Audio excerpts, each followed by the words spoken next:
இந்த ட்ரில் பிட்டை பார்க்கும்போதெல்லாம் எனக்கு ஒரு டவுட் வரும். என்னன்னா, மற்ற டூல்ஸோட கம்பேர் பண்ணும்போது இதுல மட்டும் டிப் காம்பன்சேஷன் 118 டிகிரி கொடுத்துருக்காங்க.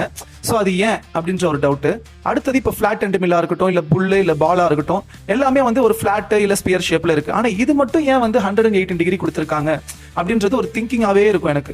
ஸோ அப்புறம் தான் தெரிஞ்சது இதுக்கு பின்னாடி ஒரு கம்ப்ளீட் கட்டிங் பிரின்சிபல் இருக்கு. அதுதான் இந்த வீடியோல நம்ம பார்க்க போறோம். ஸோ இந்த வீடியோவை ஸ்கிப் பண்ணாம லாஸ்ட் வரைக்கும் பாருங்க. ஸோ இது போல இன்ஜினியரிங் டிப்ஸ் வேணும்னா நம்ம சேனலை ஃபாலோ பண்ணிக்கோங்க. முதல்ல ஒரு இம்பார்ட்டன்ட் பாயிண்ட் என்னன்னா, அந்த ட்ரில் பிட்ல இருக்கிற டிப் காம்பன்சேஷன் 180 டிகிரி அப்படின்றது வந்து இன்க்ளூடட் பாயிண்ட் ஆங்கிள் நம்ம எடுத்துக்கலாம். அதாவது ரெண்டு கட்டிங் லிப்ஸுக்கு இடையிலான டோட்டல் ஆங்கிள். இப்போ சிமெட்ரிக்கல் ட்ரில்னு வச்சுக்கோங்களேன், 180 டிகிரி டிவைட் பை 2, அதாவது 59 டிகிரி வரும். ஸோ சென்டர் லைன்ல இருந்து ஒவ்வொரு கட்டிங் லிப்புக்கும் அப்ராக்சிமேட்லி 59 டிகிரி ஆங்கிள் இருக்கும். இப்போ எக்ஸாம்பிளுக்கு ஒரு 10 mm ட்ரில்ல நம்ம எடுத்துக்கலாம். அப்ப 118 டிகிரி பாயிண்ட் ஆங்கிளுக்கு தியரிட்டிக்கல் பாயிண்ட் ஜியோமெட்ரியை சிம்பிளிஃபைடா ட்ரையாங்கிளா பார்க்கலாம். இப்போ ட்ரில்லோட ரேடியஸ் வந்து பாத்தீங்கன்னா r equal to diameter divide by 2. அப்ப 10 divide by 2 equal to 5 mm. இது கூட நம்ம ஆஃப் பாயிண்ட் ஆங்கிளையும் இன்க்ளூட் பண்ண 59 டிகிரி. அப்ப பாயிண்ட் லென்த்தை அப்ராக்சிமேட் பண்ணா, சோ அதுக்குன்னு ஒரு ஃபார்முலா இருக்கு. அந்த ஃபார்முலால நம்ம அப்ளை பண்ணோம்னா நம்மளோட டிப் காம்பன்சேஷனோட டிப் லென்த் எவ்வளவுன்றது நமக்கு கிடைச்சிடும். சோ இந்த ஃபார்முலாவை நான் ஸ்கிரீன்ல டிஸ்ப்ளே பண்றேன். இந்த ஃபார்முலாவை நோட் பண்ணி வச்சுக்கோங்க. இதை வச்சு தான் நீங்க வந்து டெப்த் கொடுக்கணும். நீங்க பாட்டு இஷ்டத்துக்கு -10 mm -20 mm அப்படியே கொடுக்க கூடாது.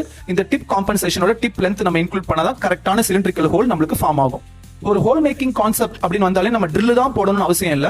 மெயின் திங் நம்ம என்ன பார்க்கணும்னா, material, diameter, depth, tolerance, coolant, மிஷினோட ரிஜிடிட்டி, ரெக்கவர்டு ஹோல் குவாலிட்டி எல்லாத்தையும் நம்ம கன்சிடர் பண்ணி தான் அதை ட்ரில்ல பண்ணலாமா, இல்ல ஃபிளாட் எண்ட் மில் வச்சு சர்க்குலர் இன்டர்போலேஷன் பண்ணலாமா, இல்ல ரீமிங்கா என்னன்றதே நம்ம முடிவு பண்ண முடியும். சோ நெக்ஸ்ட் வீடியோல இந்த ட்ரில் பிட்ல இருக்கிற tip compensation 118 degree and 135 degree எதுக்காக கொடுத்திருக்காங்க, என்ன பர்பஸ்க்காக கொடுத்திருக்காங்க, இதோட ஃபீட் ரேட், ஆர்பிஎம், பிளஞ்ச் ரேட்லாம் எப்படி கால்குலேட் பண்றது, G81, 82, 83, 73 சைக்கிள்ஸ்ல எது கரெக்டா சூட்டபிளா இருக்கும், அலுமினியம்னா எவ்வளவு நம்ம என்ன ட்ரில் பிட் யூஸ் பண்ணணும், ஸ்டெயின்லெஸ் ஸ்டீல்னா என்ன ஆங்கிள் யூஸ் பண்ணணும், இது எல்லாமே நெக்ஸ்ட் வீடியோல தான் நான் சொல்ல போறேன். சோ வீடியோவை தயவு செஞ்சு மிஸ் பண்ணிடாதீங்க. நம்ம சேனலை ஃபாலோ பண்ணிக்கோங்க.